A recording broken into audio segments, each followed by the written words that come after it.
wasn't even supposed to be here, so. I know, we're so glad you could join us. Oh wait, I gotta turn this around. There we go. Now it's working.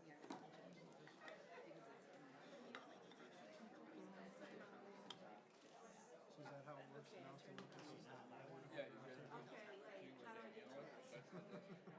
Change the agenda because it's already here. Okay, whatever you want. Like, how do we... Oh, I found it. Okay. I What? was trying to get to the bookmarks on the other. Do I go to the board package? Download stuff Yeah. through email. Yeah, I never had the board packet. Double click it. How cool is it? No, no mouse. And then you got double click it again. Okay, we need to go You here. were there last week. This way. And now hit download. Got it. Just gonna force me to go inside. That's all. I'm getting old versus equipment. She got a meeting.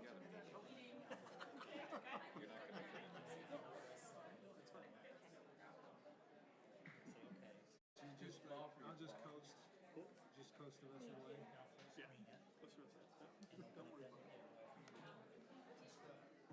What about Oh, I changed the bookmarks. Excel? And then you could probably make it bigger. Okay. Should we put these on? Like over our... I've been outside. No, I'm not putting my been sweating for the last 3 hours. Outside is pretty nasty. So. Maybe if they just gave it to us? Yeah, it's old. It's from January. Is it supposed to be like this tomorrow too? Yep. Raining tonight as well? Tonight we have more, there's more, I think more of a chance of thunderstorms today. Which means the humidity stays high. But it's cool now. Reach behind and grab your name. That's not. Unscribed. Yeah. Really, how do I do it? Okay, so Thank you. I know. That's what I usually before the meeting. I always go back and look at my. But yeah, I was like, you probably don't want to walk into it. no, that's the agenda. I had to make sure that my spirit animal was turned that way.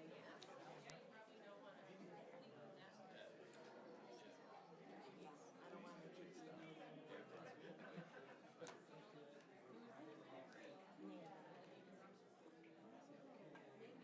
Yeah.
would like to call the meeting to order. Tonight is Thursday, August 24th, and welcome to the Board of Education regular meeting. If you can please rise for the Pledge of Allegiance.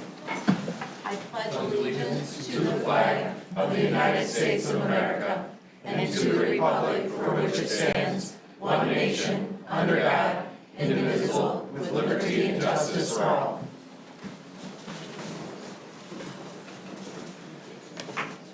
If I can get a motion to approve the agenda for this evening?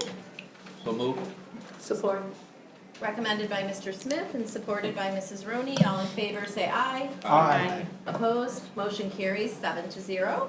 We have an opportunity tonight for some celebrations, and we will start with the NHS baseball team. Mr. Micah. Thank you. Yeah, I'd like to have Mr. Wachowski come on in and introduce our state championship boys baseball team.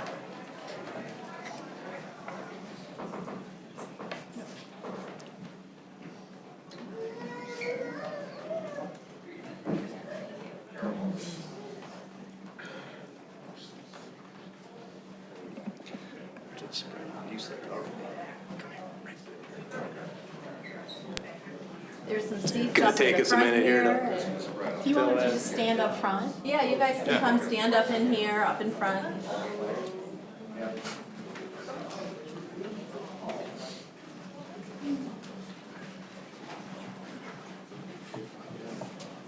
Just stand there and Hi, look guys. that direction, guys. Yeah. Just look pretty. Yep. You guys can photo two of those too. We can see him. Yeah. Well, so much for being able to see you back there. That's okay. That's okay. It's all about the kids. Can you hear us? Yep. Well, first, thanks for having us here this evening. I'm Mr. Wachowski, Don Wachowski. I'm the athletic director here at Novi.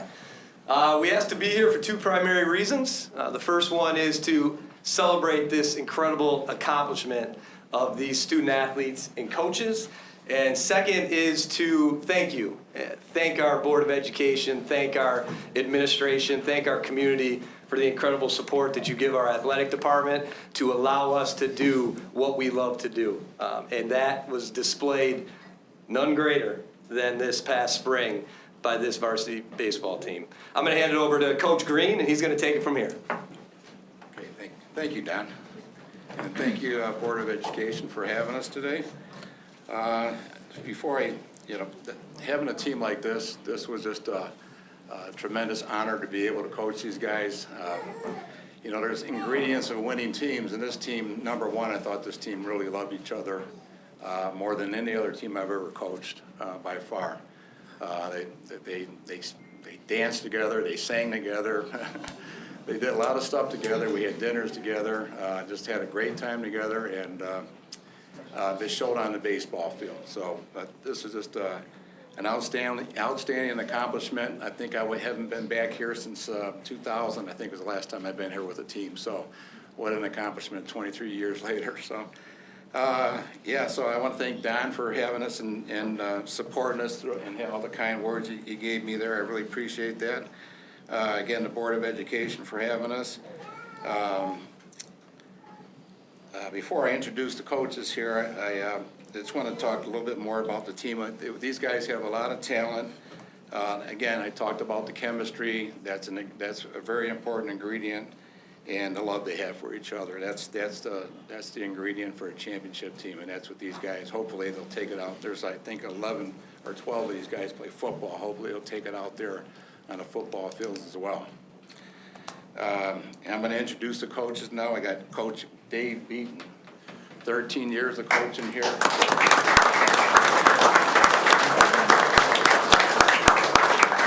Dave just notified me a couple weeks ago that he is retiring from coaching. So let's all hear it again from Coach.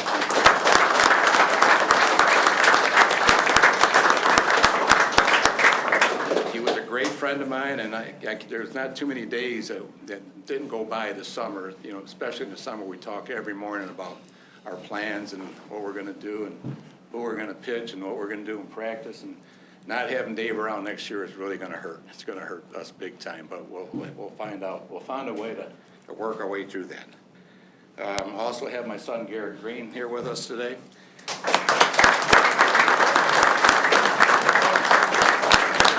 Garrett has been with us now for 10 years and it will be back next year.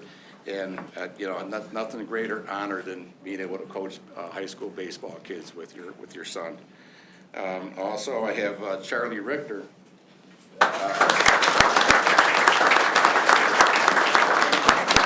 Charlie was our JV coach, and Charlie, I've coached him way back when he was 8 years old at Total Baseball. We started back together way back then.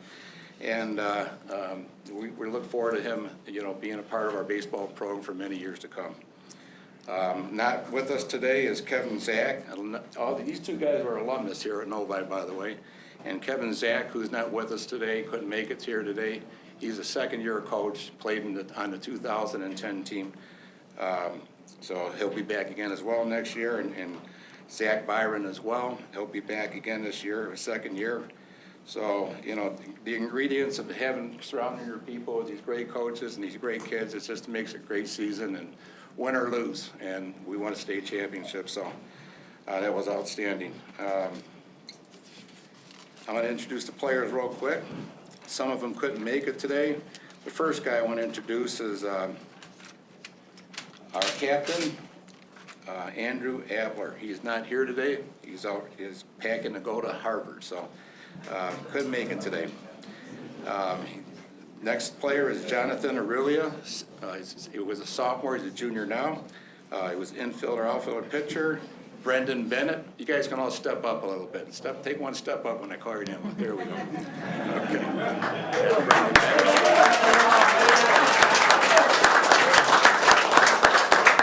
Stephen Bojulian, catcher.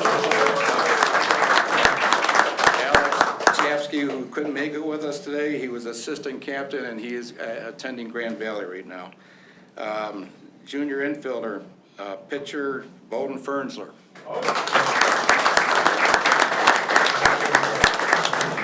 Junior center fielder, Andrew Kummer.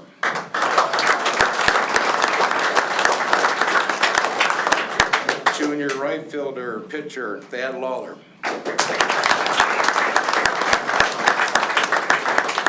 Junior pitcher, first baseman, Cash Mumford. Junior infielder, Yuta Nosi. He is not here. He's moved back to Japan. We're going to miss not having him around here next year. Senior catcher, pitcher, infielder, Brett Reed, who couldn't be here because of school purposes today at Lawrence Tech, assistant captain as well.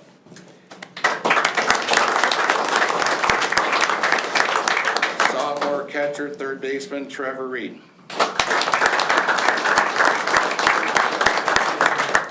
Sophomore outfielder, third baseman, Jaden Von Drazen. Junior second baseman, Caleb Walker. Sophomore outfielder pitcher, Alex Wilson. Sophomore pitcher, third baseman, who couldn't be here today, Jacob Prescher. Sophomore outfielder pitcher, Michael Matati. Sophomore infielder pitcher, Keegan Lekowitz. Sophomore pitcher, first baseman, Gavin Prisbilla. And the manager who's not with us today was Jacob Smith. Jacob, pardon me? Did I forget Uli? Yeah. I'm sorry. Uli Fersler, pitcher.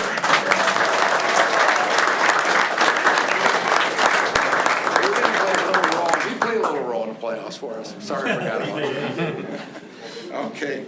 Bad boy, my grandson, Colton Anderson, who couldn't make it today.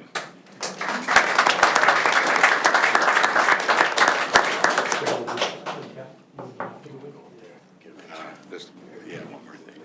Yeah, I was going to read it. Okay, there's one thing I just wanted to say about these guys. To get through the 7 games of our state playoff championship run, it wasn't just 1 or 2 of these players, or 3 or 4. these guys all chipped in. If it wasn't Aurelia, it was Comer. If it wasn't Comer, it was Fernsler. You know, these guys, again, it took all, 20 of us that were there, okay? So these guys were just tremendous players, easy to coach. I couldn't ask for a better group of kids, and I appreciate all you guys. Thank you very much, guys.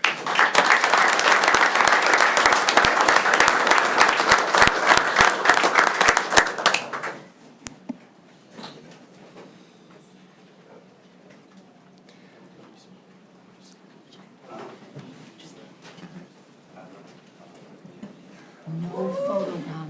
Mr. Michael, did you want to get a picture? You want Yeah. to get a specific picture? Just as long as you get a picture of them, that'd be great. Okay. Yeah. Do we want them to go into like 2 rows, maybe? No, it's They're kind of. Did you get it? I think they're good. They've had a lot of surprises. They're not still all in this room right there, so. Take the lead, not quite a lead, but just squeeze this in. Squeeze it in. Squeeze.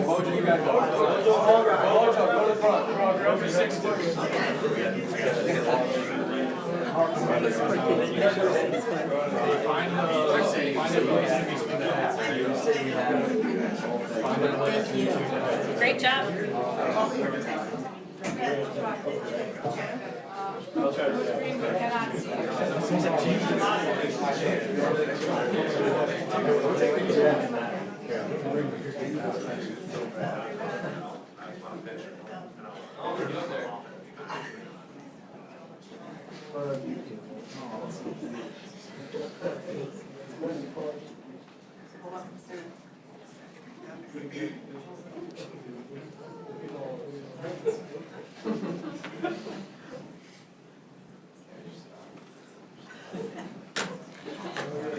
All right, gentlemen.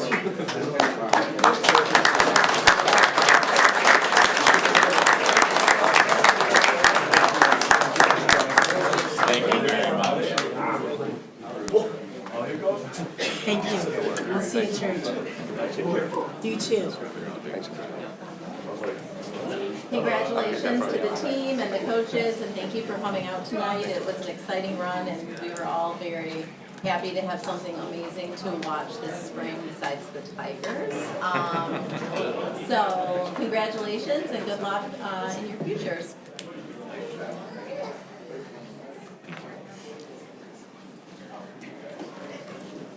Alrighty, so moving on from the NHS baseball team, do any board members have any other celebrations that they would like to share? Okay, seeing none, we will have our first opportunity for comments from the audience. The board respectfully requests that any individual wishing to speak to the board provide the name, address, of any organization they represent. Keep their comments to the allotted time of 3 minutes and refrain from directing comments to individual members of the board, district employees, or members of the audience. If anybody has any comments, okay. So Sheila will pass that to Mr. Smith, and he will call you up, and then you will have an opportunity to share your feedback with the board, and we appreciate everybody being here tonight. Mr. Smith. We have one comment tonight from Ms. Sharon Trump. Hi, Sharon. Hi, Sharon Trumpy. I know that Darby Hoppenstedt is on the list of resignations today, and I just wanted to take a moment to acknowledge her. Darby worked with one of my children for 8 years, and I cannot even put into words the difference she made for our family. When I think of Darby, I think of compassion and courage. She is someone who always puts the needs of students first, even when it sometimes puts her in a position to be criticized. I always knew that Darby would take care of us and take care of my child, and that's something that every kid deserves. So I am sorry for Novi. I am so happy for Darby and for Northville. I hope that she is celebrated and embraced there in the way that she deserves. And if Darby hears this, I just want her to know from the bottom of my heart what a difference she made for us. Thank you, Sharon. Do we have any other comments from the audience? Okay. Seeing none, we will move on to the consent agenda. Tonight on our consent agenda, we have 2 items. Regular meeting minutes of July 13th, 2023, and the approval of a field trip, the Orlando Dance Team Competition. If I can get a motion for the recommendation? Mr. Mishner? I move that the Novi Community School Board of Education approve the consent agenda items as presented. Support. Recommended by Mr. Mishner and supported by Mr. Mena. All in favor say aye. Aye. Opposed? Motion carries 7-0. We'll move on to our action items. This evening we have Personnel Report A and B, and I will turn it over to Mr. Micah. Thank you very much. So before I move into Personnel Report A, and on Personnel Report A, we do have a couple resignations, and I'd just like to echo the comments that were said about Ms. Hoppenstedt. We really appreciate the work that she's done for many, many years. This was her 20th year supporting kids in the district. She's had tremendous impact on the students in our schools, and her impact has been felt.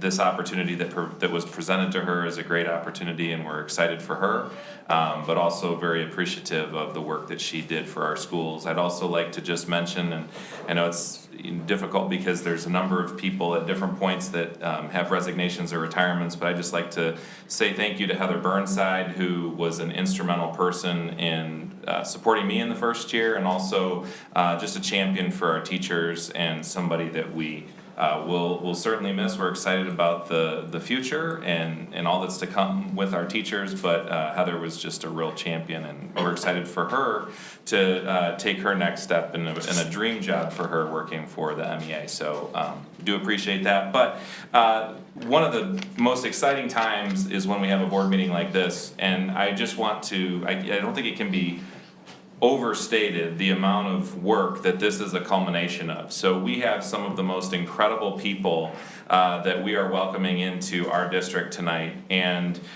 this has been countless hours of interviews and panels, and our administrative team, our cabinet, specifically Dr. Carino, just investing countless hours to try and make sure that we have the absolute best people in front of our kids, and I'm very confident that we do, and this is a really exciting moment for our district. So with that being said, I will turn it over to Dr. Carino to introduce the report.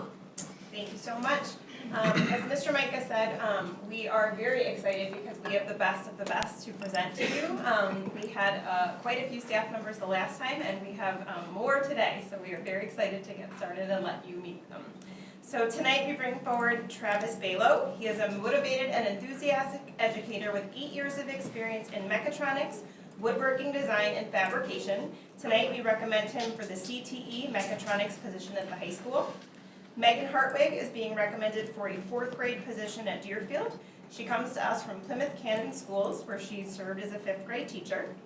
Natalie Horn completed her student teaching both at the ECEC and in South Lyon. She is being recommended for a 4th grade vacancy at Village Oaks. Jamie Hunley has served as a cross-categorical classroom teacher in Walled Lake for 5 years. She is being recommended tonight for a self-contained teacher position at Village Oaks. Adriana Camus has served in a variety of guest teacher positions and also as an ESL paraprofessional. Tonight we recommend her for one of our high school Spanish teacher positions.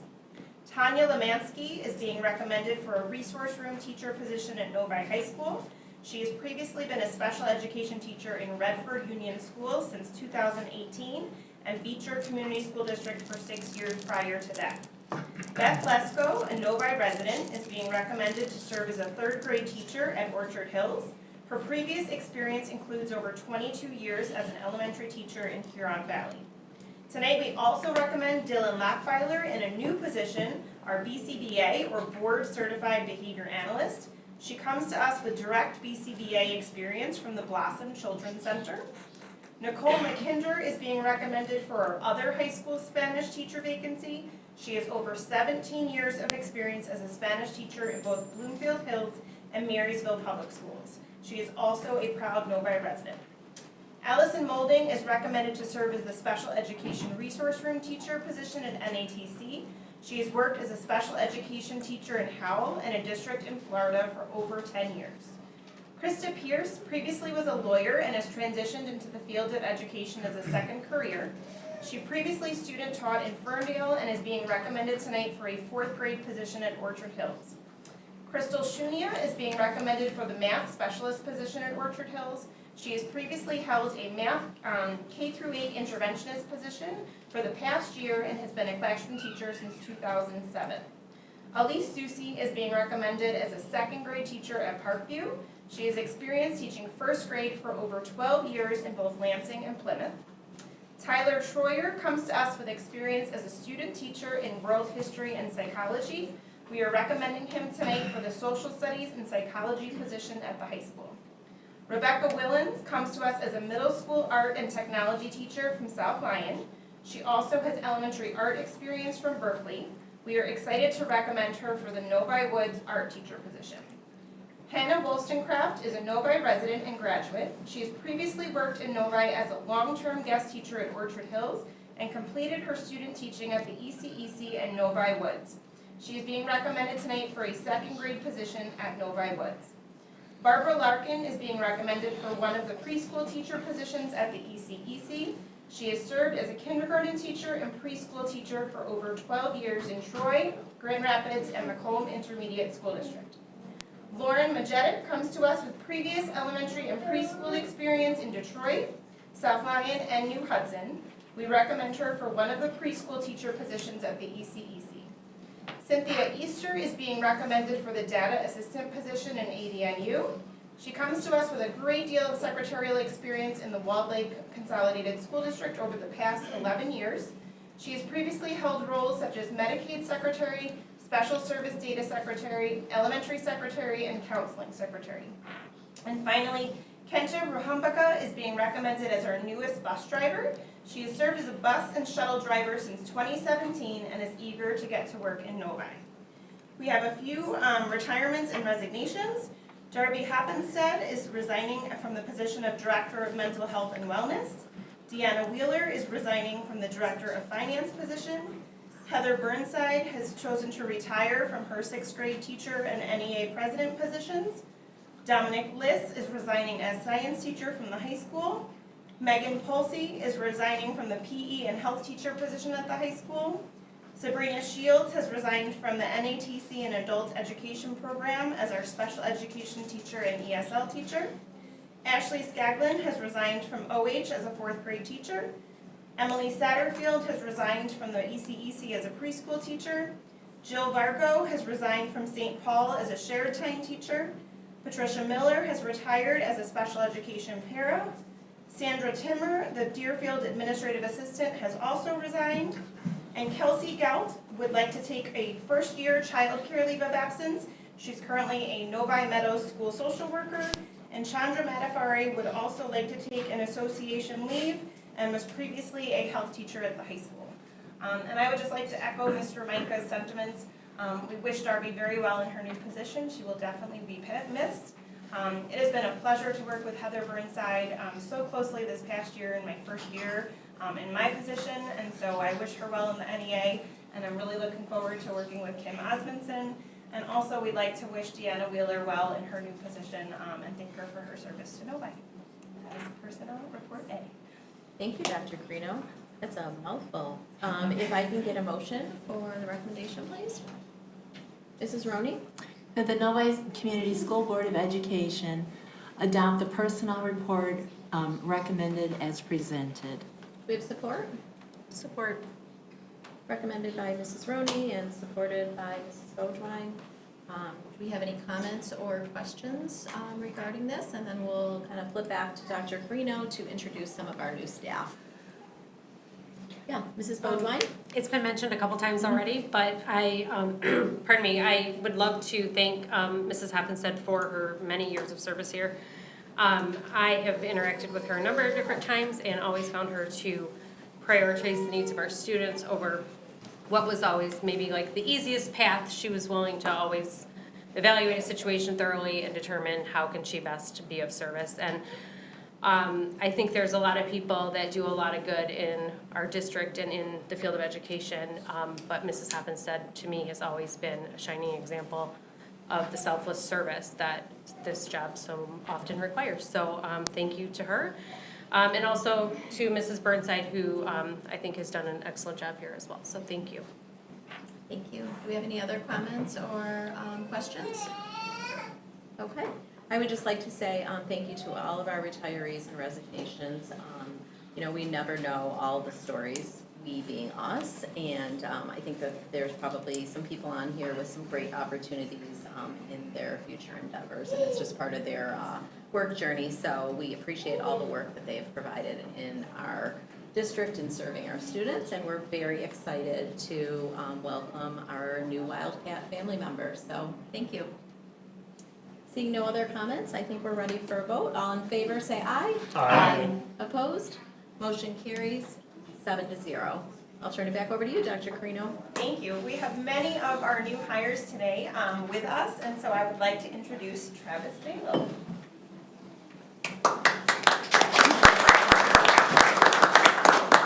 That's the problem when you're first. We'll just have you go right up to the podium, and you can just say a few words. You can say 3 words or a whole litany of words, but we just want to Let us know about your welcome you family. and let us know about maybe who you brought with you. All right, story time, no. Hi, I'm Travis Balog. Going in my 9th year teaching. I have a 14-month-old over there making all the noise, Yay! Bennett, and then my wife Kara is over there. Thank you for hiring me. I'm very excited to get the mechatronics program going, and what is it? Go Wildcats?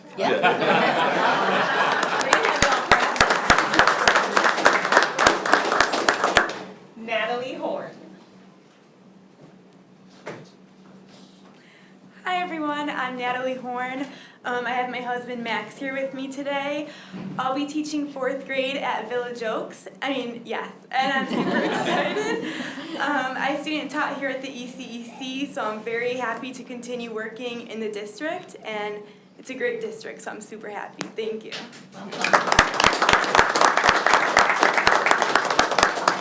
Jamie Hundley.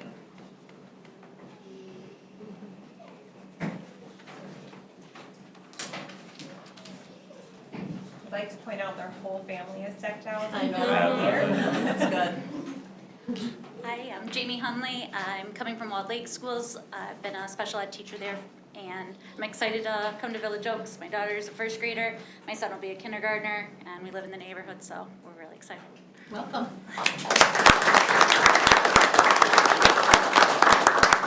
Beth Lesko.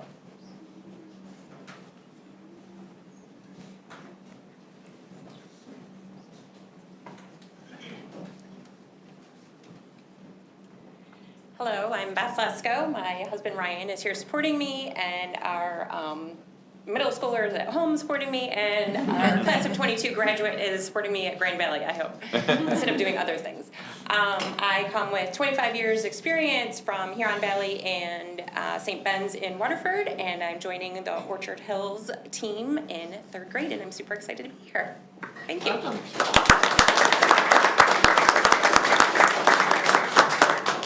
Dylan Lockweiler.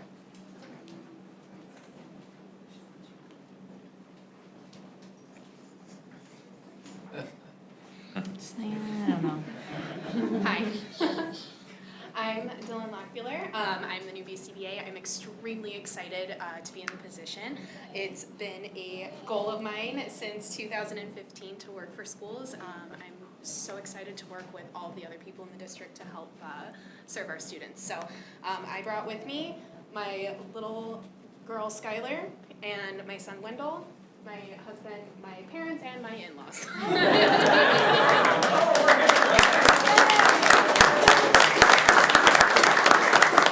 Welcome. Our next new hire is Nicole McKinnon.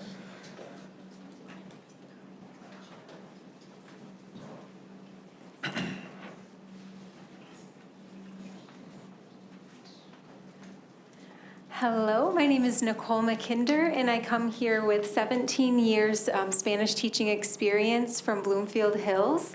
I love Bloomfield Hills, but I live in Novi, and I'm very excited about the 8-minute commute. I'm here with both my parents, my husband, my son Liam, who attends Novi Middle School, and my daughter Noelle, who's at Village Oaks. Thank you so much for the opportunity.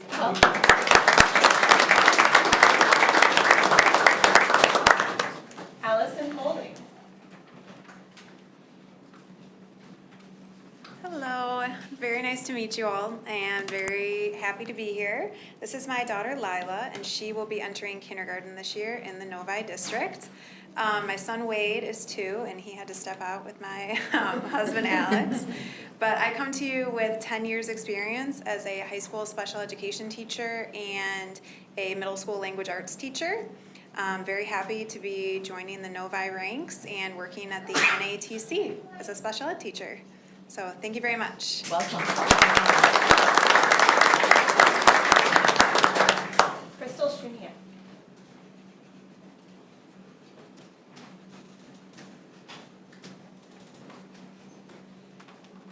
Hi, I'm Crystal Shinia. I taught 4th grade for 16 years, and then last year I had the opportunity to teach K-8 math, and I loved it. So I'm super excited to have the opportunity to be a K-4 math specialist at Orchard Hills and to be part of one of the best districts in the state. Thank you.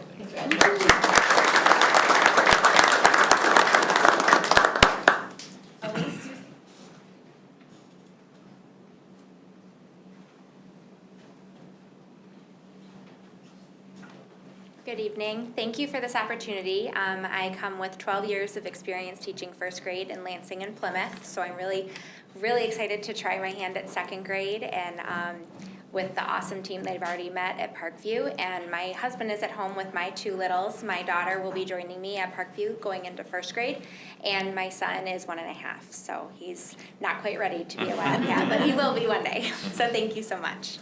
Welcome. Tyler Troyer.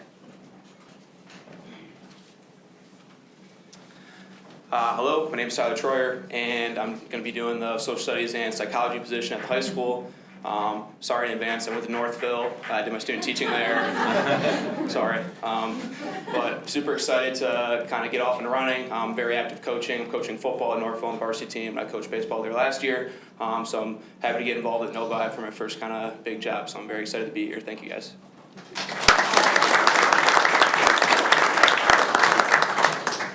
Hannah Wollstonecroft.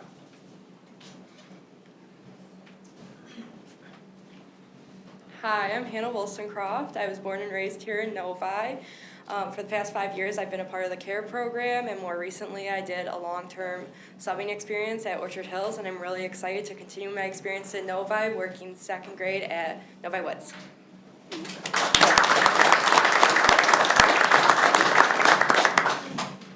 Laura Majetti.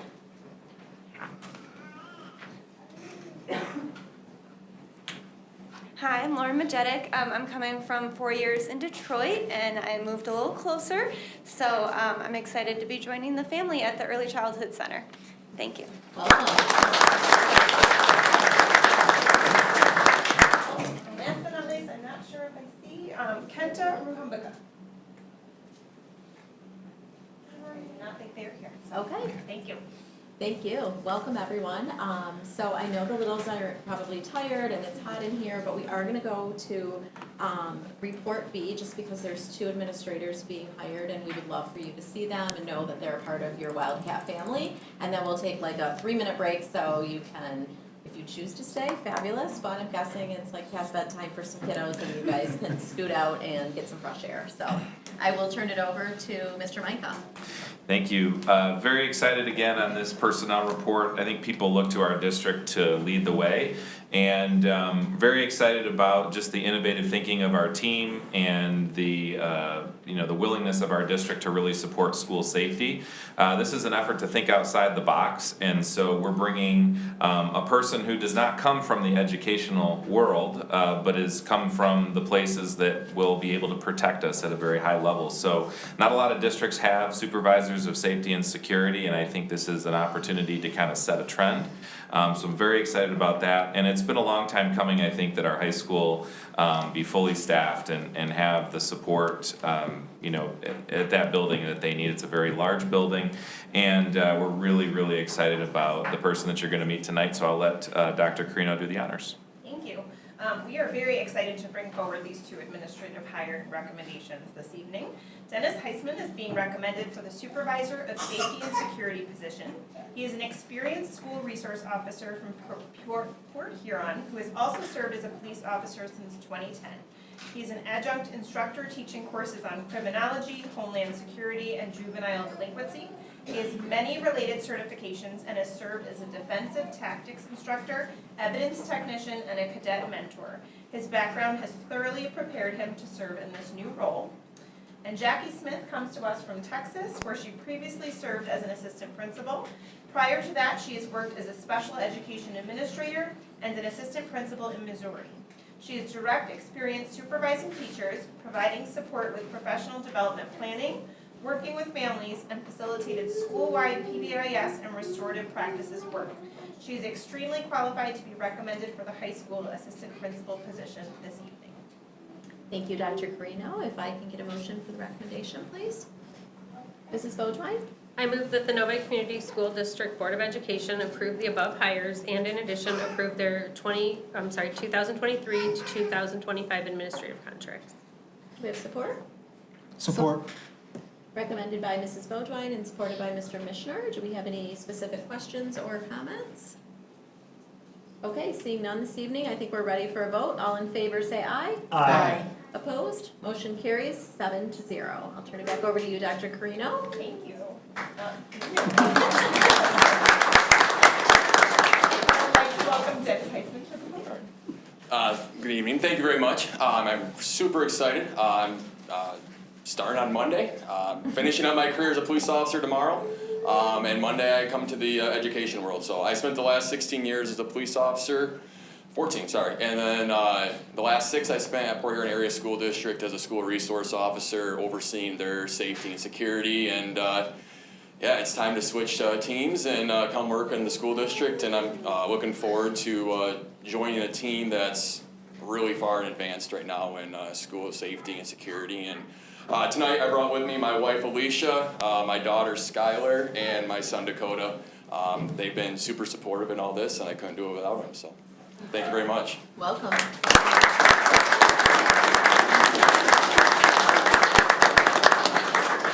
And I would also like to welcome Jackie Smith. Hi, thank you for having me here.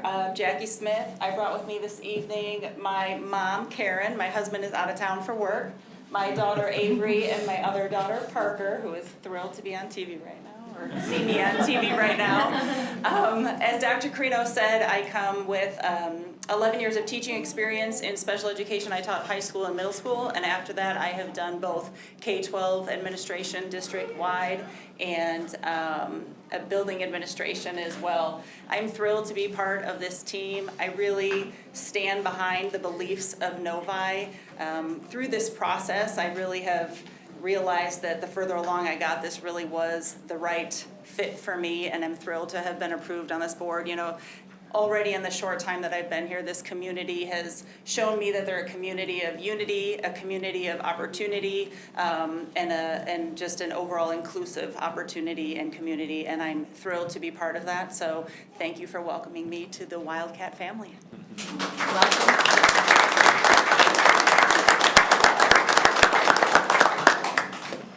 Alrighty, so we'll give like 2 minutes and we can have a mad dash out. If not, you guys are all very welcome to stay. We have some exciting things going on, but we totally understand. Are we gonna have anybody left? Ready? Are we gonna have anybody left? 3 or 4. Yeah.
We're gonna move on to our next action item. It is the 2023 summer tax levy. Mr. Meinka. Thank you. This is a certification of the 2023 winter tax levy. This comes to you because of the fact that the voters graciously approved the non-homestead operating millage for the district, as well as the renewal of our recreation millage. These two items were brought to the community in August because of the fact that we could still make the December 1 tax bill, which created quite a difference in terms of our ability to be able to obtain the funding that we had hoped to obtain. So we appreciate the district's and community's support, and the recommendation to approve our updated L4029 winter tax levy is presented for you for approval this evening. Thank you, Mr. Meinka. If I can get a motion for the recommendation, please. Mr. Venna? Yeah, I move that the board approve the 2023 winter tax levy as presented. Do we have support? Support. Recommended by Mr. Mena and supported by Mrs. Bodwine. Does anybody have any questions or comments? Okay, seeing none, all in favor say aye. Aye. Opposed? Motion carries 7-0. Thank you. We will move on to, actually, before I do that, I do want to thank the community for supporting this millage, and because we have great facilities, it takes a lot to maintain them, so having the funding that we deserve for our kiddos and to serve them appropriately is really gratifying. So thank you very much, and then now we'll move on. We have the NHS orchestra trip to the camp. Cope-Niconic. Thank you. Mhm. Mr. Micah. You bet. So I asked Mr. V to be here from the high school. He's our orchestra director, and they are taking a trip. It is here for your approval this evening, and Mr. V is here if you have any questions about the trip. So. Alrighty. Do we want to put the motion on the table first? Okay, so if I can get a motion for the recommendation. Mrs. Bodwine? I move that the Novi Community School District Board of Education approve the Novi High School Orchestra Camp to the Camp Cope-Niconic, did I get it? In Fenton, Michigan, August 25th through 27th, 2023. I support. Recommended by Mrs. Bodwine and supported by Mr. Smith. If anybody has any questions? Yeah. Mr. Cook? Thank you. We try to make sure that we have plenty of time and plenty of warning so kids can raise funds if they need it and stuff. I'm just kind of curious as to why this didn't come in until the last moment. Yep. It's my fault, I will just say that. As things got busy in the spring, particularly with, as you know, we're taking the band and orchestra to Disney and getting that paperwork in and working with the company and all of that in the spring. Normally I'm really on top of this paperwork. This is a camp that we've done numerous years in a row, and my building facility paperwork kind of goes with that, and I forgot to do that in the spring as well, so that got done in the last couple weeks, and so that is just, I'm very sorry. That's entirely my fault, just with the busyness of the spring, and just got overlooked this year, unfortunately. Look forward to seeing it in the consent items from now on. Yep. Thank you, Mr. Cook. Mr. Mena? Well, that's what I was gonna ask. If this was a repeated trip, why wasn't it in consent items? Because the timing of it was Because of the delayed. timing. The forms hadn't been filled out because the trip is tomorrow, right? Correct. Off you go. Off I go. Any other questions or comments? Mrs. Bodwine? I hope you all have a wonderful time. Oh, thank you. It seems like it'll be a good time for the kids. It will. It's a great time for them to build some community and get a jump start on things for the year. And I bring in some guest clinicians. One of them is Alan McNair, who is an Elizabeth Green winner, and that's an award that is given to one string teacher in the country every year. So he's the best of the best, and so the kids actually request him year after year to come and work with the kids. So he's come in, and some college professors are coming to teach them, so it should be a good weekend. Fantastic, great. Thank you for being here. Any other comments or questions? Okay, all in favor say aye. Aye. Opposed? Motion carries 7-0. Thank you Thank very you. much. Okay, we will move on to information and discussion. We have 3 items this evening. The first one is the MASB call for delegates. Mr. Meinka. Thank you. The MASB 2023 Delegate Assembly will begin on November 9th at 7 p.m. at the Lansing Center in Lansing. And so the Michigan Association of School Boards, which is the professional association that supports all of you. And each year they ask for delegates as well as alternates to be named by the school board, and so this is an opportunity for you to, potentially discuss who might be interested in serving in those capacities. Thank you, Mr. Mike.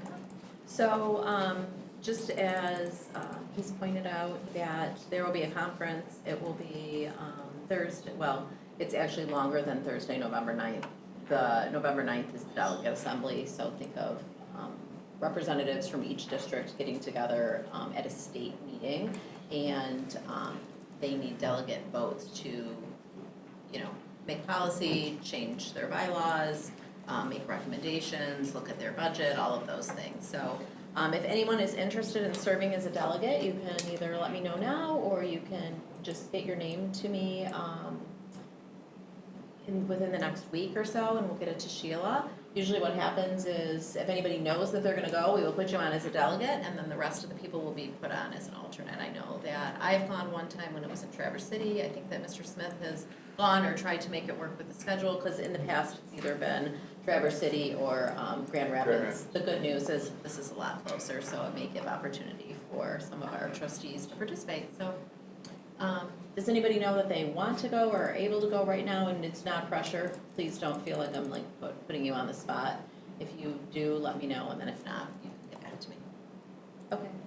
Seeing silence, we will either put everybody's name down as alternates, or if you think that you can go after looking at your calendars, just let us know. I think we have until October, mid-October, even though they need to be certified by October 27th. Sheila needs to get these names into them before that. We will bring this back to the regular meeting of the board for approval on September 21st, so I would definitely need to know before that.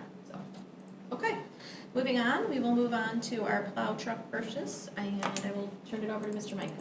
Thank you. We've had, as you know, our maintenance department plows a lot of area, and so we've had a couple trucks that have been relied on heavily since 2009, and they are at their usable life and need to be retired. And so we have two F-150s that need to be purchased, and this will kind of round out our fleet, provide us with, 350s, I said 250s, I meant 350s. And this project is obviously important because of the fact that these trucks are on a very long lead time right now. It's just very difficult to get them, and so we want to get the order in as soon as possible. So this is for any questions you might have. Mr. Kling and I might be able to answer some of the questions, but just wanted to try and make you aware of it, put it on your radar. We will be asking you to approve the purchase of the vehicles at the next board meeting in September. Thank you, Mr. Manka. Do any trustees have any specific questions that they can think of? Mr. Mishner? Just to, one, I know the latest quote for the upfitter that provides the plow hardware. It doesn't have any hazard amber flashing lights or anything in that. I'm just curious if that's still something that we want to upfit to those two vehicles, or if we've deemed it not necessary. I believe it does have the lighting, I believe that's needed for code. Okay. I think that's under strobe, I think it's under the strobe install, per light, so, I can make sure that's in there, but I believe that's included. Okay. I only asked two because you can get some kind of strobe lights from the factory as well, so if it's not in this bid, there's other ways around it, but just curious. And the other question I had was, the state contract with, I wanna say it's Knapheide Truck Equipment, they quote a plow package that's different. So it's a different plow and probably different associated hardware. But their estimate is $6,225. So this is close-ish, but the labor and the deflector kit make it a little more expensive. So I'm just, not that it has to match that because the hardware is different, but just curious if you've had a chance to look at that and make sure that this is fairly competitive with that. So this was a recommendation from our operations director, and they're very familiar with both companies that we were going to go with, and I think it's worked with them in the past, and it kind of fits their need. So I have not looked at that particular package. But I can look into that between now and the next board meeting for sure. All right, great. Thank you, Mr. I Commissioner. might have to talk after the, who was that through? Sorry. It's on the My Deals website. It's I may be mispronouncing it, but it looks like Naphide Truck Equipment. Okay. So they're the state approved. They have the state approved contract for plows. See, I was gonna ask if you're giving up your friends and family for us on You know, if I could, I would, but I don't believe I can. Nope. This I don't would think it would be as good. outfitting, so it takes about 33 weeks out to get the actual truck, and then another 2 weeks to get it outfitted to how we need it. Who could have done Yeah, we apologize for that 33 weeks. It's out of our control.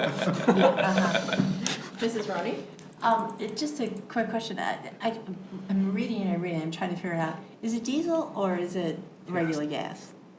Gas. It's a 6.8. Gas. It's a V8 gas engine. Okay. Because it was confusing. There were some parts that said diesel and. Thank you. Do we have any other questions? Okay, thank you, Mr. Kling. If you can just get that information to Mr. Michael, and he'll share it with the whole board. Yep. Appreciate you. Okay, we are going to move on to the NCSD whole child programming. Mr. Michael. Thank you. We in the district have done a lot over many, many years to support kids outside of the academic factors. We know that we do a great job supporting kids in how to read and how to do their math.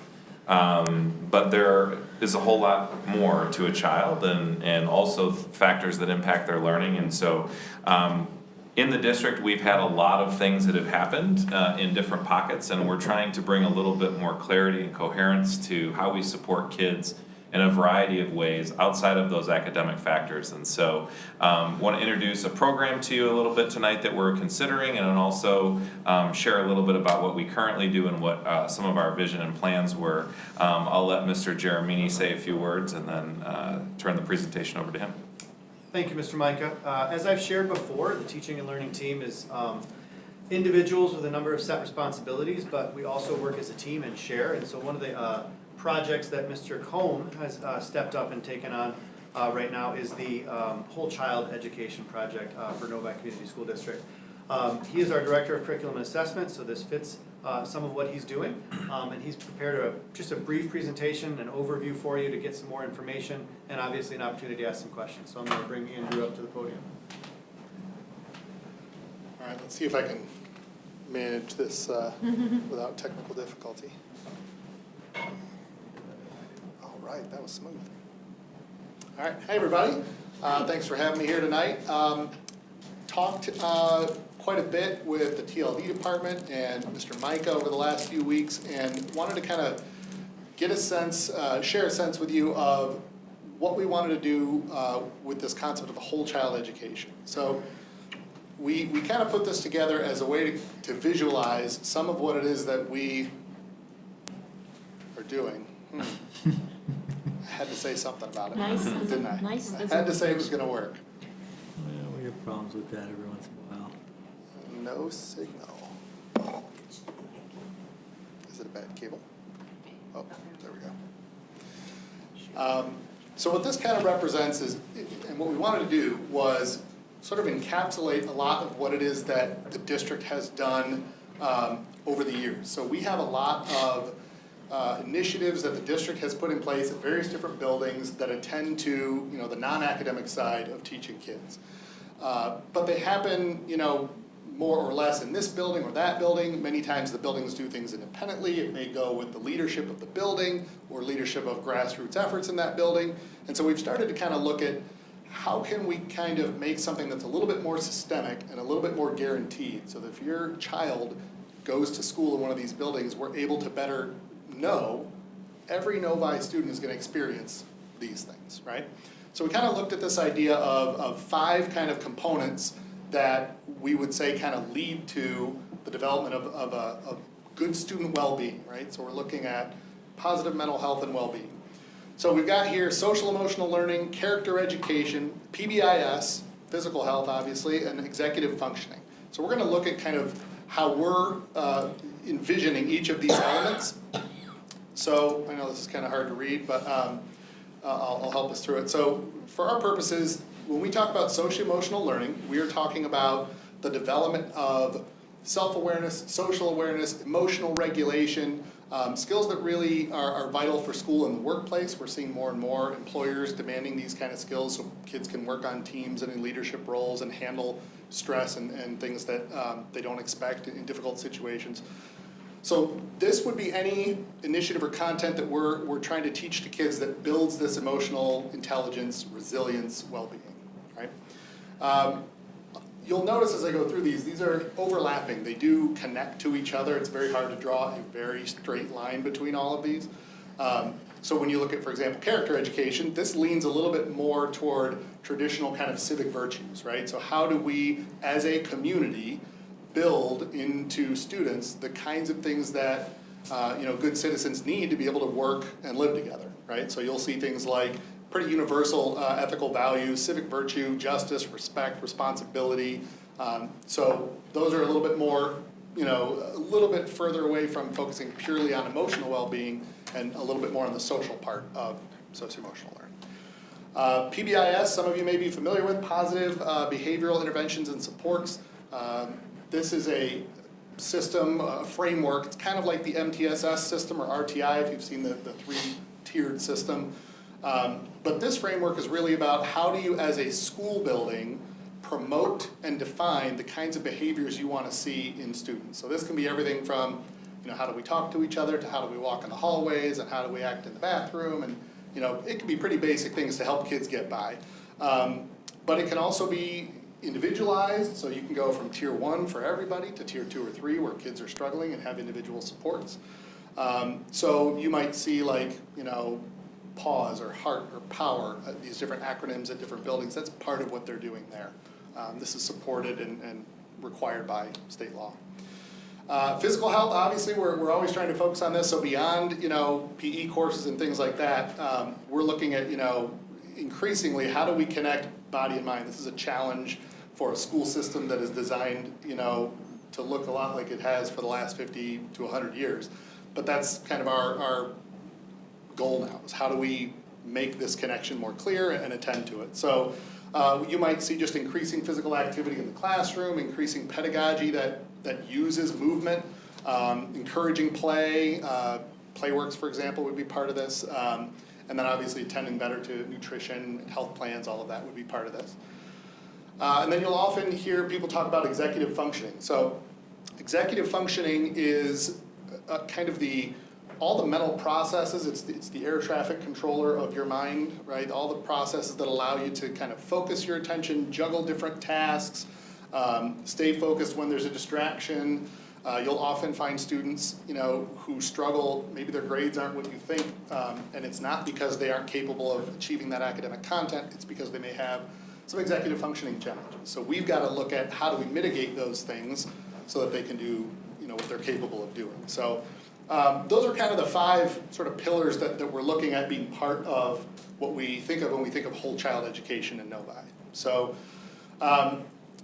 just was gonna kind of go through this. This is not an exhaustive list. This is just kind of like some things that we have done in the past and currently that might fit under these areas, just to give you a sense of what they are.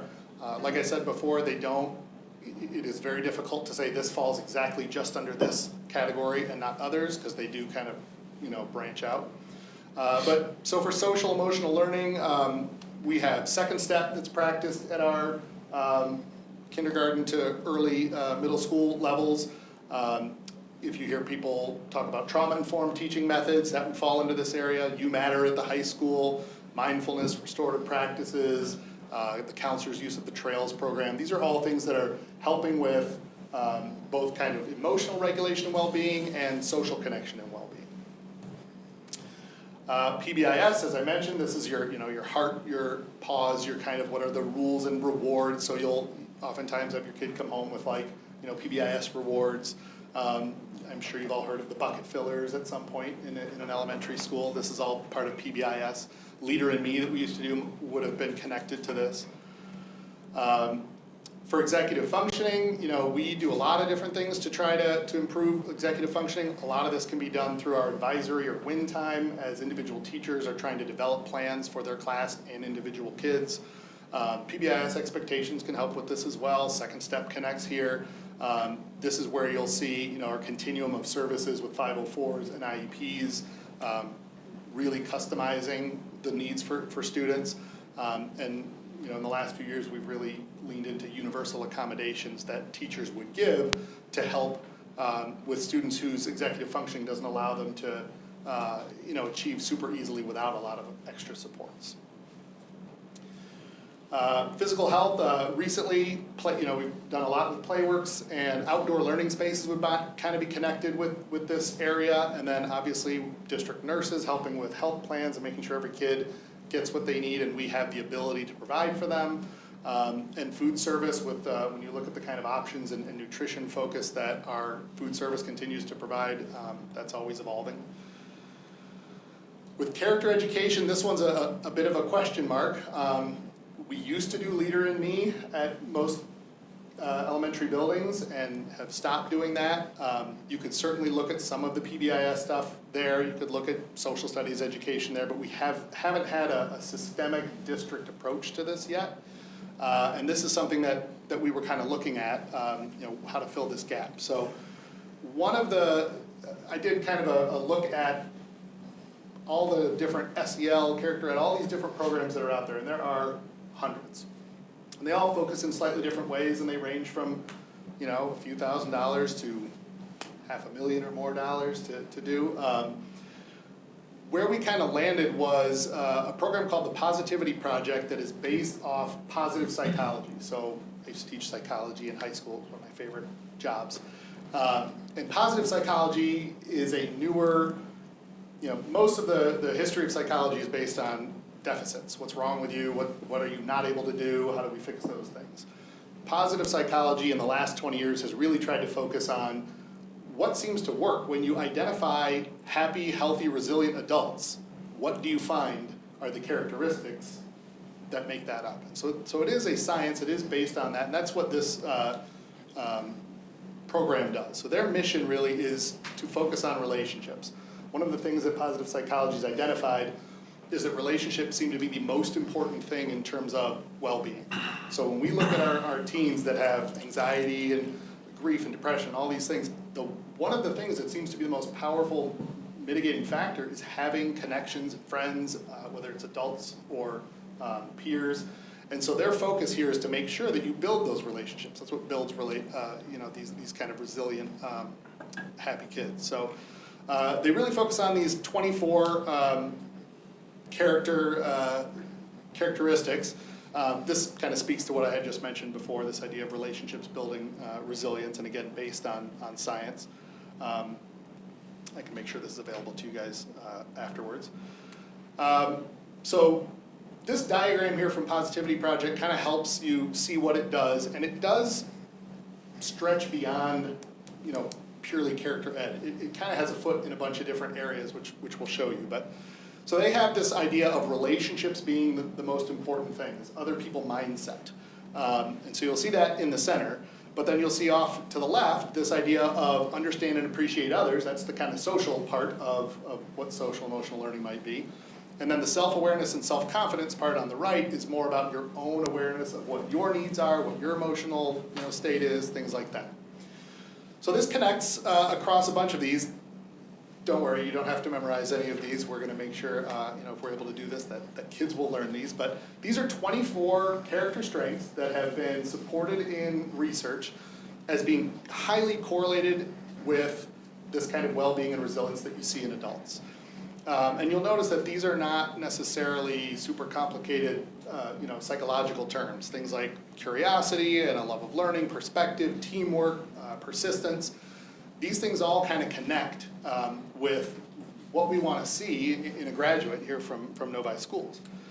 So one of the things, I'll show you a really messy slide in a minute, but we found that Positivity Project kind of connects to really 4 of these things. There's not a lot there with physical health, but character ed, socio-emotional learning, executive functioning, and PBIS, it has a little bit in all of those. So here's my messy slide.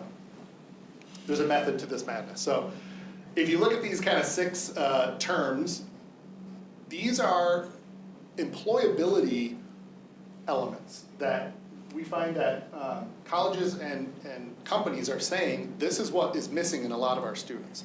Their academics are going to get me to look at their resume, but it's these things that are going to make me want to hire this person and have this person keep the job. So when you look at these things, you actually find, and all of these 6 are things that they focus on. The 24 characteristics help develop these. So for example, in the upper right, you look at self-control, controlling emotions and behaviors, and thinking before acting. There's an element of PBIS in there, of character education, of socio-emotional learning, of executive functioning, all can be kind of touched on that. And in fact, Positivity Project has kind of a crosswalk where they show how their lessons and their elements connect with, for example, Second Step, which we already do, or other SEL, concepts or ideas. So you'll see that there's really, you can see character ed, you can see PBIS, you can see executive functioning across a lot of these different areas. So I know it's kind of fast, but again, I didn't want to take up forever. So we do have a couple of resources here I can pull up if there are questions. And so that kind of wraps up the first part for you to kind of think on. Thank you, Mr. Combs. Andy, can we get this deck? Yep. Is this one of the ones you sent us already, or no? I think we have most of. Probably have most of it, but he'll send you the specific presentation. Thank you. Yeah, absolutely. Any board members have specific questions? We Mrs. have a Boatman? couple. Okay, good. Okay, so thank you for this presentation. I know that you're aware I'm very interested in all of this, so appreciate you entertaining me. Absolutely. Okay, so one of the things I was thinking about as you're explaining this is that it's the 24 characteristics. Would the ideal scenario be covering all 24 of them in one school year, or does it get broken like over years, or? One of the things also that we did like about this company is that they're small enough that they're very willing to work with the school or the district on how you'd like to roll that out. Okay. There were some others where, hey, we'll have you come do our program, but you need 30 hours for your teachers right now in year 1, and it was a big lift. So we could do something as simple as picking some of these and having those be monthly themes. We could have it be kind of a sandbox of resources that we might curate and say to teachers that you have these available to you for this year. We could roll out sort of a 3-year cycle where you do 8 of them, then 8 of them, then 8 of them. There's a lot that we could do, and we could use, our staff who know our kids best to help us design what's the best way to use this. Okay, great, I like that. As I mentioned in the curriculum committee meeting, one of the things that I heard about a lot when I was doing my campaign for this position, we did some student roundtables, and the kids said overwhelmingly, I need more mental health support, I need more strategies for dealing with my stress level. And so is that something you guys would be considering, kind of incorporating maybe on the front end of this program? Because I think that might be something that might be good for our kids, and I'm curious what you think on that. I think, one of my responses to that is that whenever you look at a new program, I think sometimes it's easy to go, oh, this is the thing we're doing. But there are lots of things that we're doing. So that is a really critical, key thing we've got to focus on. We've got counselors that are helping to develop programs for that. That's a great, Second Step digs into that a little bit more. Okay. And they are they've been working on a secondary program as well. Yes. If you look at their history, they've slowly evolved over time. So they will have some resources that are much more geared to that like high stress, high school level soon. And Positivity Project actually is able to kind of, connect with their resources and say, when they're doing these things and these elements of SEL, these are the areas of our program that dovetail with that. Great, that sounds great. Okay, thank you. As I mentioned before, feel really strongly about making sure we're addressing those needs for our kids. So I'm really very happy with how this is developing. And I also wanted to thank you for sending me the information to review. I've been digging into it, and I find it all to be great so far. Still kind of going through it, but it seems like a really solid program. These resources are the same ones that you guys had received from Ben's email. Yeah, so thank you so much for all your time and for your work on this. I appreciate it. Thank you. Thank you.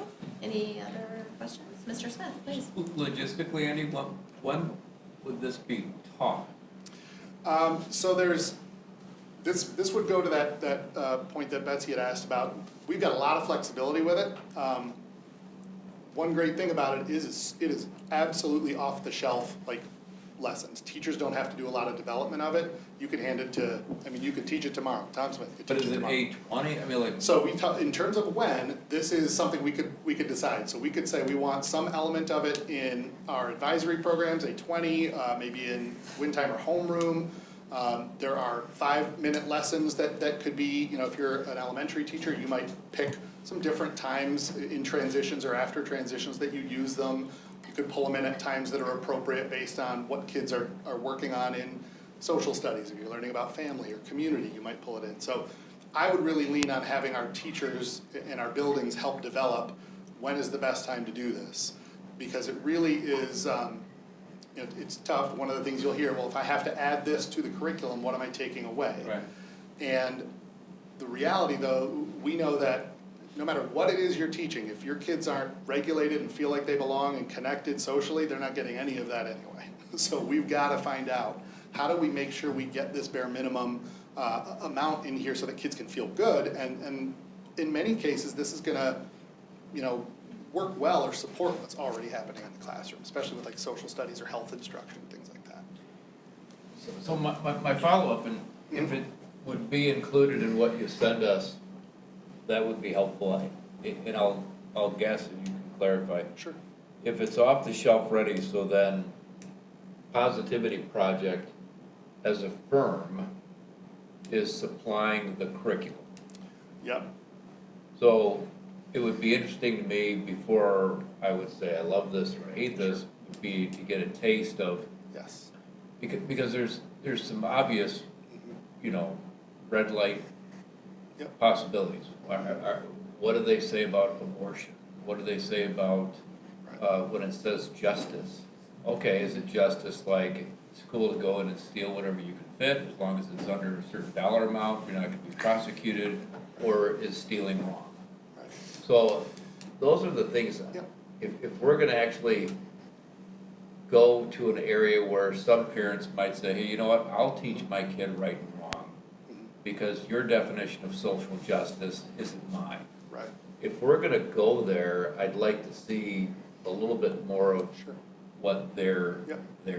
And there was a lot of information in that email that you probably have not had time to dig into, but they are pretty generous with allowing you to see a lot of stuff before you've signed up for a whole lot. So this resource guide, I will just kind of poke around so you get a sense of what you could do. They have these Tier 1 daily lessons. You can, I've sent, or Ben I think sent this stuff to you guys, so if you wanted to look at these, you can go and look at all of their resources. Here are like different resources, different classes. You can sort this by grade level. You can take a look at what a kindergarten lesson might be. You could look specifically at, what justice might be. And if any of it's paywalled, they're really good about like, hey, we want to see that one, and they'll share it back with us. So this resource guide here is where you can kind of look at, here's the character cards. So they have it's kind of interesting, they'll do like a card, a placard for every one of those 24 at every level. So there's like a K1-2 for bravery or justice. There's and each one of them. So you can see exactly what it is that they say and what they mean when they're talking about these different characteristics. They tend to be, again, based on the psychology component, so you don't see a lot of political or social stuff. Not that can't be interpreted in there, but that's not their goal. Their goal is to focus on kind of the psychological benefits of this. It's just new. I mean, obviously, I think when my time on the NEF, I was really familiar, and then just professionally with Covey's work and Leader in Me, but I still say to this day, when I hire someone new, I make sure they get a copy of the 7 Habits book. I don't think there was really anything in that book that people would find questionable. Right. We begin with the end in mind. Yep. So I don't know if this is similar. It seems like it gets into a little deeper level. It does, and there's no substitute for looking at the stuff, but for example, justice, that is a term that means a lot to a lot of people, but they are generally talking about it in terms of treating people fairly. Like in your personal relationship, how do you treat someone fairly? Okay. Not a larger societal look at those kind of concepts. Thanks, Andy. Yeah. Mr. Mishner? Yeah, so something you mentioned, I wanted to clarify. So does this replace or does this come alongside of and work in conjunction with some of the established PBIS systems like Paws at Woods and Hart at Village Oaks, Powers and middle school? This would not replace that. So PBIS really asks for there to be local, unique, school level, acronyms and rules and things like that. These are kind of the idea is to help kids understand, like, these are characteristic strengths that they can even identify. I'm strong here, I'm not as strong here, I feel better when I work on these, but that is a little bit separate necessarily from like what our rules or expectations are. So they really do like complement. When you look at those, the little river graphic with the 5 different things, they're pretty complementary. There's not a lot of supplanting of things. So adding this doesn't necessarily mean anything else goes away. So would we also see plans for those buildings that don't have PBIS systems? Would they be coming to us in the next couple weeks or months or whatever? And that's kind of the idea of I think what, and Ben, you can speak to this, but I think what the vision of this whole child education is if we've been kind of letting it happen at a grassroots level or based on the leadership at the building, how can we say, okay, we shouldn't have this in some buildings and not others because this principal left or these teachers left? Like, how do we systemically make sure that we have what we need, what all those kids need, and it continues, with fidelity in those areas? So, yeah, I would think that we would want to make sure that everyone is doing the required elements of PBIS. That as we, if we were to use this positivity project, let's talk about what would be rolled out, what you'd have to do versus what you can choose to do. Again, maybe, with our staff developing those things, but not having it be you don't have to do it here, you do have to do it here. One thing I will just add to that too, for places that don't have that structure in place, this will allow the district, depending on how it gets rolled out, to be able to recognize and honor those traits in our kids and be able to recognize them publicly, and that's a big part of PBIS. And so those structures are a part of the resources that they have. So it almost provides like an umbrella or another way to come alongside buildings that maybe don't yet have that identity. Because we do have a number of buildings that do and we have some that don't. And so being able to have something that kind of provides a fill in the gap for that piece of it, but it obviously touches on a variety of other areas. So you're hearing about this now. It's going to be a work in progress, but I will add, and I appreciate Mr. Jeremini and his vision as well as mine too. We're very cognizant about the load that we're asking our staff to take on, right? Like, we're not going to ask our staff to do something, right? And then there's another thing on their plate. And we are going to ask them to do things, and we do, and they're amazing and they're hardworking, but at the same time, there's got to be balance to, there's only so much available energy that a staff member has. And so this particular year, as we're exploring this concept, we want you as a board to be aware of it, but this would be a very slow roll with our staff in this first year because, quite frankly, there's going to be a lot as we're, working on literacy and some of the other PD that we've been doing over the past 4 or 5 years. But potentially there could be some more public-facing things relative to the community if we're talking about empathy as a group. There are parent resources where you could have this conversation at the dinner table with your child, and oh, by the way, the principal's gonna come on the announcements and talk about it as well, and then maybe we recognize a couple people in our school that do these things well. And that might be all that it is in the first year as we kind of think about the right place to situate it so that we're not overwhelming our staff. And yet we're still seeing that systemic benefit that our kids' social, emotional needs are being met. Those other pieces are in place. And so we really just want to kind of start to bring a little bit more of an awareness for you as a board, so. Mr. Cook? Yeah, my question is probably simple, but the answer definitely isn't. My biggest question would be, how do we measure so that we know this is successful? Rather than just throwing a bunch of stuff out there and saying, oh yeah, it's all great and good. How do we measure so we know it's, we're getting the bang for the buck? It's a great question. It's a question you've been asking me for a year now, and it's a great question.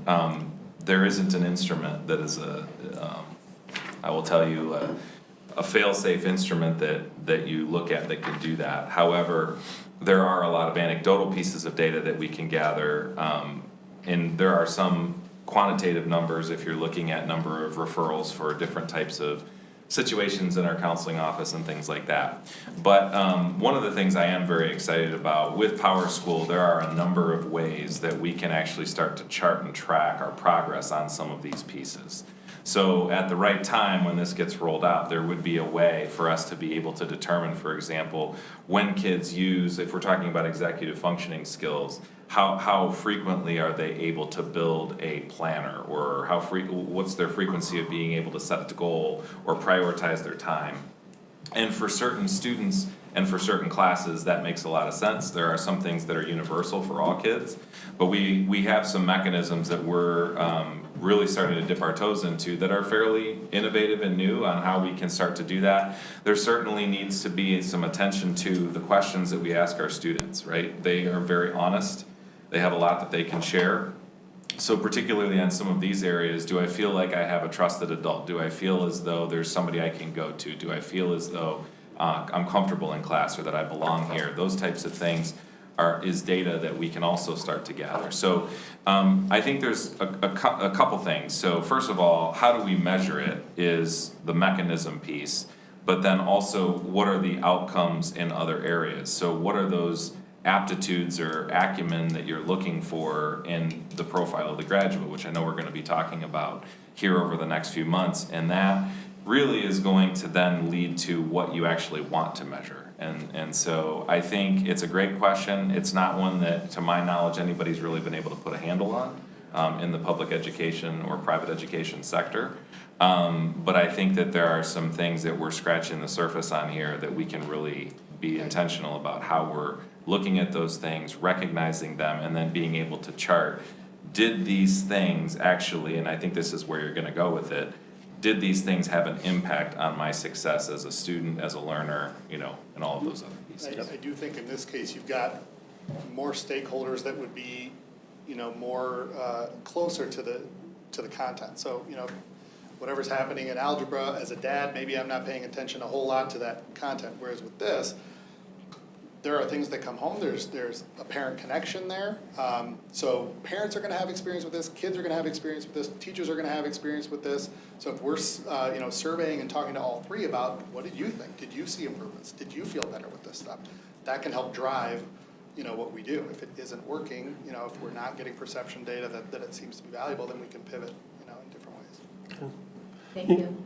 Yeah, because I know with executive function, there are plenty of ways to subjectively, measure where kids stand on things and where even we stand on them. And it's one of those things that if we're going to spend money creating a program here, that we want to make sure that we're spending money in the right spot. And, how do you know that's happening other than just, sitting around a campfire singing Kumbaya?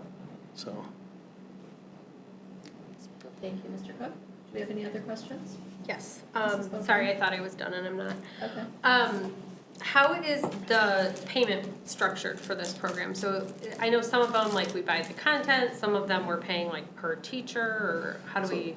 This one is, for the district, it's a 3-year contract.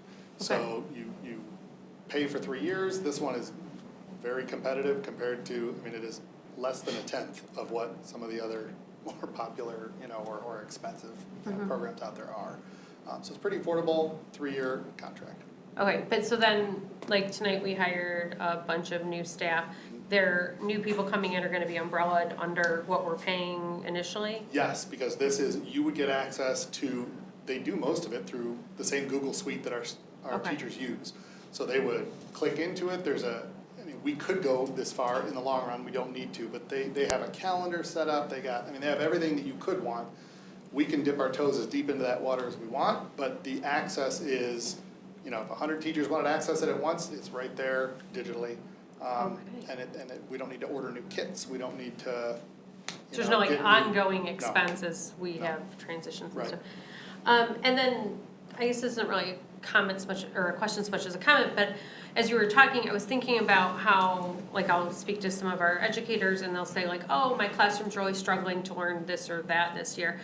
And I think it might be worth considering, even with like a slower rollout, having some of those more problem-solving lessons available, like at least in the lower levels where, you know, we're practicing taking turns or, you know, whatever things that might be helpful. Yeah, that's some great thinking. We actually have, for our Welcome Back PD, we have some really targeted sessions for teachers about, you know, what are we seeing in the last 5 years, whether it's COVID or too much digital screen time or social media, like what are the things kids are struggling with and why is that the case? And what can we do? What is newer research telling us about, you know, things that are a little counterintuitive? You know, there's information out there now telling us that, you know, you shouldn't have your walls covered with 8,000 different decorations. It's distracting for kids. So like these kinds of things that we are kind of trying to implement early in this training can then influence maybe which areas of this we might choose to kind of highlight for people so that there's a through line. Okay, thank you so much. That is actually all of my questions. So thank you, appreciate it. Thank you. Mr. Mena? Ben, is this coming to us for approval here in a future meeting? The ideal state would be for you to review those resources, certainly continue to send questions. And I think it would be ideal for us to come and approve kind of this concept and then allow us to, you know, kind of work on building a rollout. So, you know, we've talked about the different ways that we're supporting kids. We want to continue to do many of the things we're doing, but we want to just make sure that it's available for all of our kids and not just some. And so, again, trying to think big picture systemically about how we do that. I think because of something like this would be touching all of our kids. If you remember when Mr. Jeremini brought that concept to the board about, you know, when things touch all the kids versus, you know, a more narrowly focused program, that really, we want the governance team, the people at this table to be, you know, involved and informed. And so we're going at the pace that we need to go. Man, I appreciate that. I don't recall, and I appreciate the transparency. I don't recall us going through the same process when we started introducing SEL years ago in our district. So I really do appreciate the transparency. Also appreciate the fact that you're bringing this back. I recall you talking about this during your interview, the Positivity Project. So that's great. And I also want to thank my fellow trustee, Mr. Smith, for those great questions. They were on my list.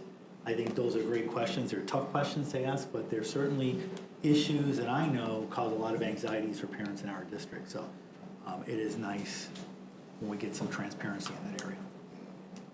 Thank you. Do we have any other questions? Certainly if something comes up as you're reviewing these resources and the information that was sent to the board, I know we can't share it at this time because it's not a purchased product or a done deal, and so it's not something for us to be sharing because we don't actually own the rights to that, if that's correct. So I appreciate you being here tonight. I appreciate all the work that your team, the team has done. Thanks, Mr. Jeremini, for leading that team. I think this was very helpful just as a general overview for our district in general, to have like this whole child learning. There's been a lot of things that have happened over the last 10 years, a lot of really great things. We have the TSS system, Playworks, we have, I mean, I could go on and be here for 20 minutes listing all the things, but I'm not sure that we as a board really understand those things, and this was a really simple, great visual to categorize those things in their bucket so that we have an understanding of what has been happening and how they affect students in the classroom. So I appreciate it. Yep. Thanks very much. Thanks. Thanks, Andy. Thank you. Alrighty, next we have committee reports, and we have 3 committee reports. The first one is curriculum, and I know that Mr. Cook is the chair, and I think this is what was discussed. Oh, Mrs. Buckline, there you go. Yes, so I'm going to be giving the report this evening because Mr. Cook was not available at this meeting, so I offered to do that. Thank you. Thank you. Okay, so basically we had the majority of our meeting was spent on that presentation that we just went through. So that was a good chunk of what we covered, which now you all are privy to as well. We discussed also the SEAB committee and the progress that they're making. They worked through some goal setting, and their goals have been slightly reworded, but are very, very similar to what the goals were of the committee previously. So there's no major changes there. And Mr. Giamini also shared with us that the committee is functioning very well, and it's been going very smoothly, a lot of great conversations, so I'm happy to hear that. And there was more conversation also about the K-5 literacy program and the way that that's going to be proceeding. And I know we're going to be hearing more about that in coming weeks, but just kind of like a little bit of a primer on how that system functions and what will be going forward. So I think that's about it for curriculum. Thank you. We also have a committee report for governance and policy. We've had two since just this week. We had governance and policy administrative meeting and then a committee meeting on the whole. We looked at the two policies that were referred out from our big chunk of policy approvals. And so we had discussion both at the administrative meeting and with the group. So those policies 2501 and 2502 will be coming back to the board for a vote and action at the next meeting, September 7th, I think that is. We also talked about how Troon puts forth policy recommendations on an annual basis and how those kind of haven't, we just approved our big packet and we just got the new policy recommendations. So Mrs. Holly has graciously offered to kind of compare what just came through and what we approved so that we can see what changes really need to be looked at and need to be made. So that will come forward at our next meeting. And yeah, that's really about it. There was conversation about just some different ways to run our meeting and some parliamentarian things. So we're going to continue to gather some further information and talk about that at an upcoming governance and policy committee of the whole. So that is a report on what happened there. Next we have capital projects, and Mr. Smith is the chair for that committee. Thank you, Dr. Ruskin. Capital projects met this past Monday, August 21st. And those meetings are typically run by Kevin Donnelly from Plant Moran. We spent really most of our time talking about updates to the current construction projects. I think everyone knows by now that the 5th grade house is going to be open and ready for business for the kids. There's a lot to do still with the 6th grade house. We talked about the football stadium. Might not be exactly the way we wanted for the first game, but by the 4th game, everything should be up and running. So there's more details that are available at different sites on that. We spent a little bit of time talking about a timeline for the master planning that will go towards 2024-25 school year and beyond. I think most of the people in the community know that there's some projects that will just be getting started but are going to require, frankly, more capital due to some of the overruns that everyone in our country has run into with regards to materials cost, delays, and just general inflated expenses due to the pandemic still and supply chain issues. So stay tuned for more on that. Thank you, Mr. Smith. We will move on to our superintendent's report. Mr. Meinkoff. Thank you so much. I'll keep it brief. I will say that one of the most exciting days in the year for me, the first most exciting day is the first day of school. It's like the Super Bowl. And probably a close second is the first day that our entire staff comes back, and that's Monday. So want to invite all of you. We have our entire district staff invited to our opening day kickoff. We're going to recognize some of our milestones within our staff. We're going to kick off the theme for the year. We're going to share some breakfast together from Chartwell's. And so that breakfast will start at 7:30. It's going to be at the high school auditorium. And you are all welcome to attend. If you do attend, please let me know so I don't forget to recognize you. And we will start at 8 o'clock and it goes 8 to 11. So it's an exciting time. I also will be following up with you with some dates to start looking at setting some times for some strategic planning. We had a great session, it seems like a long time ago now, but most recently a month or two ago where we started to talk about our values and really kind of kick this idea off at a recent work session.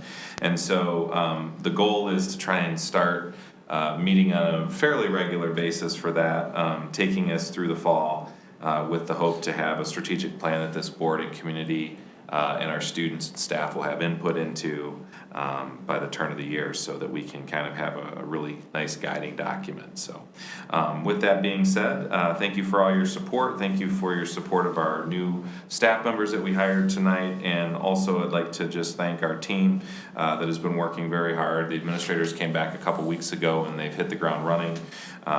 You know, we have had teachers as well as instructional coaches and others that have been in trainings over the past few weeks.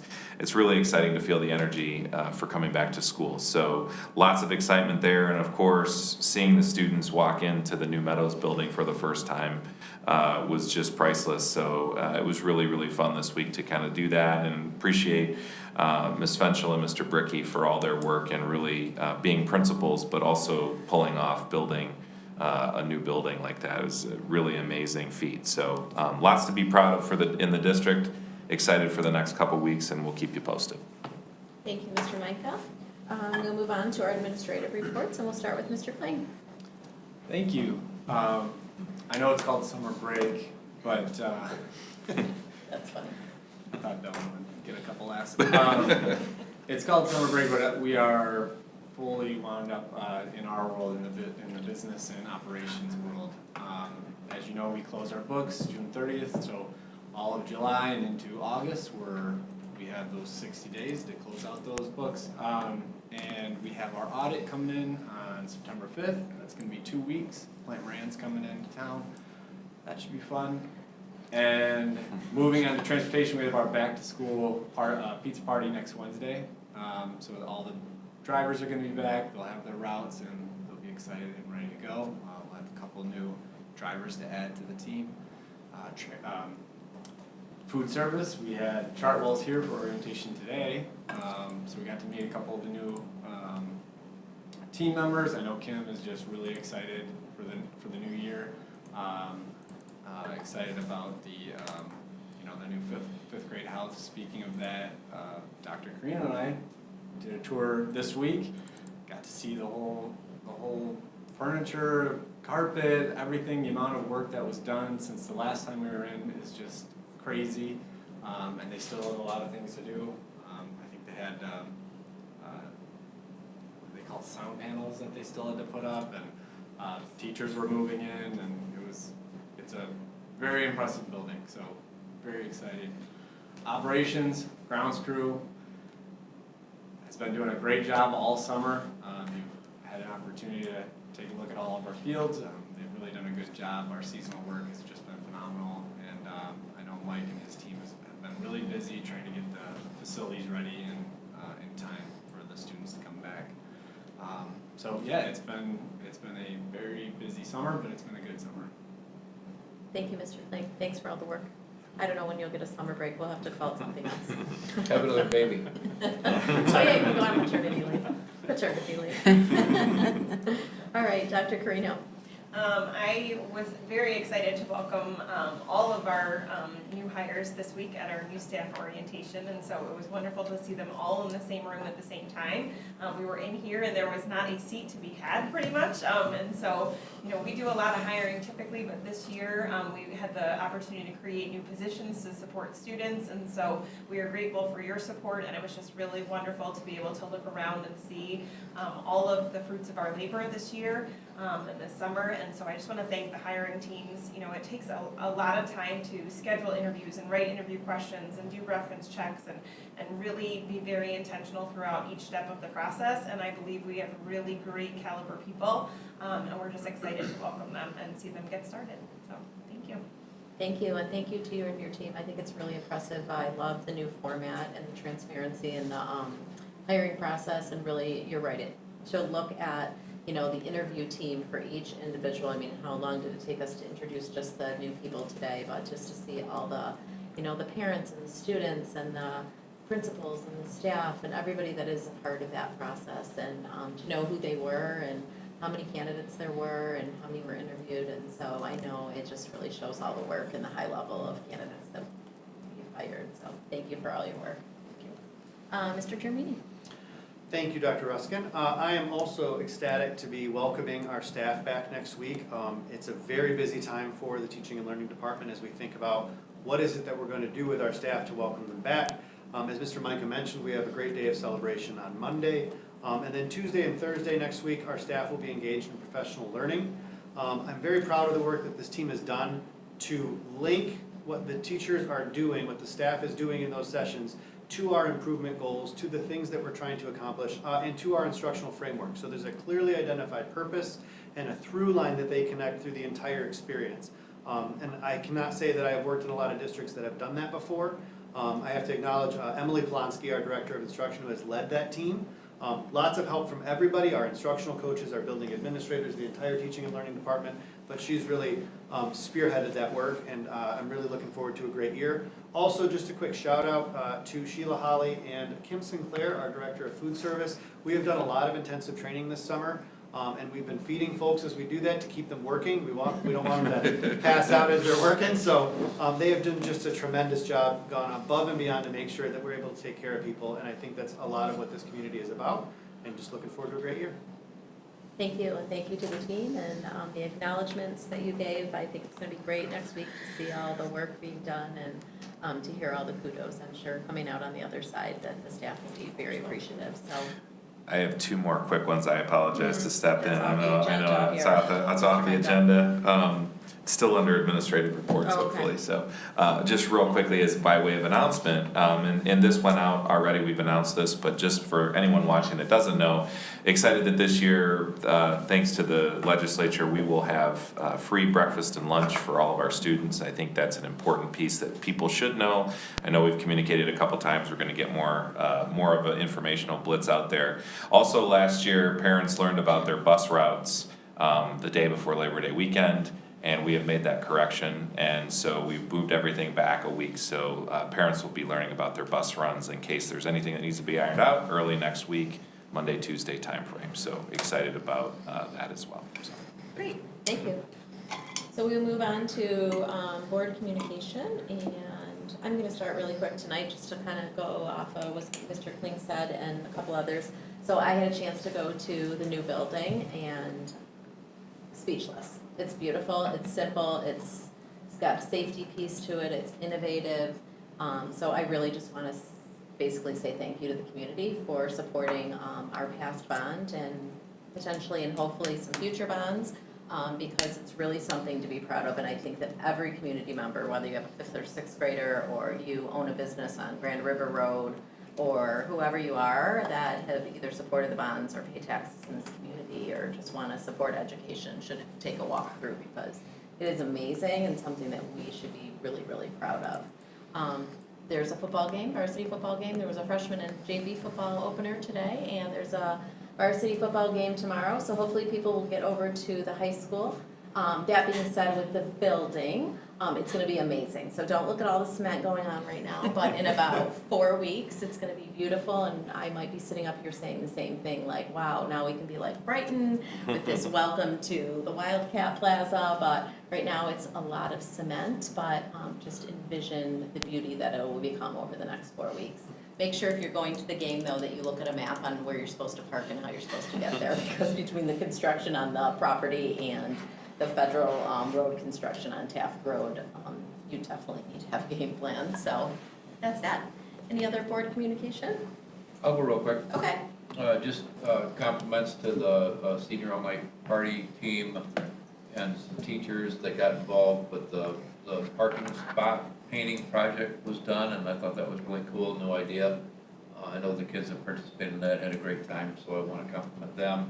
And I didn't want to say anything earlier because there was quite a few other comments, but I did want to go on the record and thank Darby for all of her great work and service. She also has helped one of my children, and I also want to recognize Heather and some of the work that she did. So anyway, just thanks guys for all your work. Thank you, Mr. Smith. Did you see that the one space said, "If you can read this, I'm late"? It was my favorite one. That was great. Okay, I have a question on that because it's new, right, as you just said? Yeah. It's new. Did like, how, is that their spot for like the whole Yeah, year? that's their assigned spot.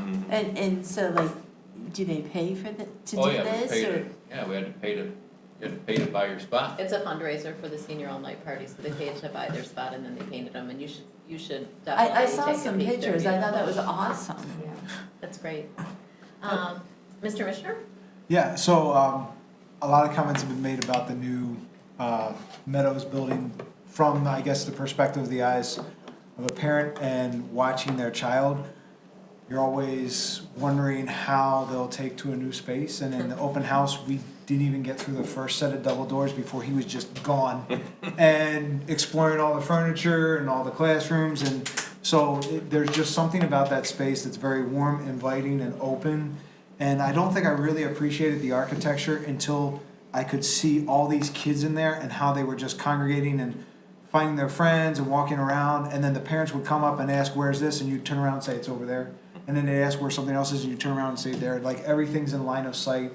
All the classrooms you can see from everywhere. The main facilities you can see. So it's just a really nice, very innovative layout. And I think the kids will really appreciate it. And I think for any kids that are anxious that they might not get to see their friends from their elementary school, I think it's really nice that they have that giant mixing area that kind of gives them that opportunity as they go from 5th grade to 6th grade to kind of, walk into those new friendships without losing some of the old ones. So I'm excited for my son and all the other kids that are attending because I think it's going to be a really great space. You're lucky to be a parent there as a 5th grader. Right around envious. Any other board comments? No? Okay. just that, that's only half of it. I know. That's true. Yeah, I saw Mr. Bricky yesterday. I didn't have a lot of words. My mouth was just dropped. I said, this is one of the nicest schools that I've seen in the country. Don't let our high schoolers in here because they're going to be completely envious and think, what did we do wrong? And it's nicer than any university or college I've ever been in. It is crazy beautiful. So, yeah, and it's only half of it, as Mr. Cook pointed out. So it's amazing. All right, Mrs. Ryan? I was just yeah? gonna say, I can't wait till it gets done, so then we can host a, Oakland County School Board meeting there. Yeah. And so everyone can go. Yeah, it's So. beautiful. Thank you.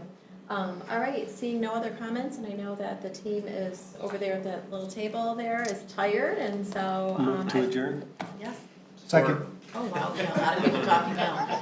Recommended by Mr. Cook and supported by Mr. Mishner. All in favor, say aye. Aye. Opposed? Motion carries 7-0. Thank you, everybody, for being here tonight.